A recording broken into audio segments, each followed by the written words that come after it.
عمر جب گئے نا کلمہ پڑھنے، واقعہ آپ نے سنا ہے، ہمشیرہ سے قرآن پاک سنا، اور پھر حضرت عمر کہنے لگے نہیں بہن اب بات سمجھ میں آ گئی ہے، تو اس طرح کر، میرے ہاتھ میں باندھ لیتا ہوں، گلے میں تلوار لٹکا لیتا ہوں،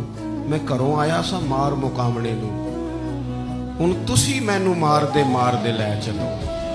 اور مت عمر دی عمر ہی برباد ہو جائے جتھے عمر سوار دے لے چلو، لے جاؤ نا۔ دار ارقم میں حضرت عمر کلمہ پڑھنے آ رہے، دروازے پہ حضرت امیر حمزہ کھڑے ہیں، شور پڑ گیا عمر آ گئے عمر آ گئے عمر آ گئے۔ حضرت امیر حمزہ کہنے لگے کیا ہوا اگر عمر آ گئے؟ اچھے ارادے سے آئے ہیں تو استقبال کریں گے، اور اگر کوئی ارادہ گڑبڑ ہے تو اگر وہ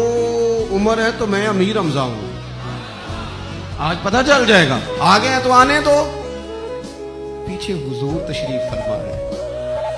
کریم بول پڑے، فرمایا حمزہ ذرا جلدی نہ کر، جلدی نہ کر، کیوں بھلا؟ گویا فطرت مسکرا کے کہہ رہی تھی حمزہ کو کوئی آئے تو نہیں نا، انہیں تو بلایا گیا ہے، انہیں تو دعا مانگ کے بلایا گیا ہے، وہ تو بلائے گئے ہیں، تو بلا کوئی آیا لے کے چلا گیا، کوئی عمر بھر بھی نہ پا سکا۔ میرے مولا تجھ سے گلا نہیں، یہ تو اپنا اپنا نصیب ہے۔ یہ کچھ لوگ نا پسند نہیں آ جاتے، یہ کچھ لوگ پسند نہیں آ جاتے، قبول نہیں ہو جاتے،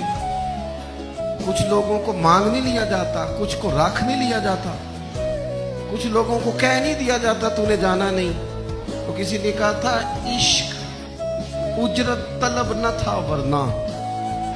ہم تیرے در پہ نوکری کرتے، کچھ تو تڑپتے ہیں نا، تو کچھ کو کہا جاتا ہے یار تم آ جانا،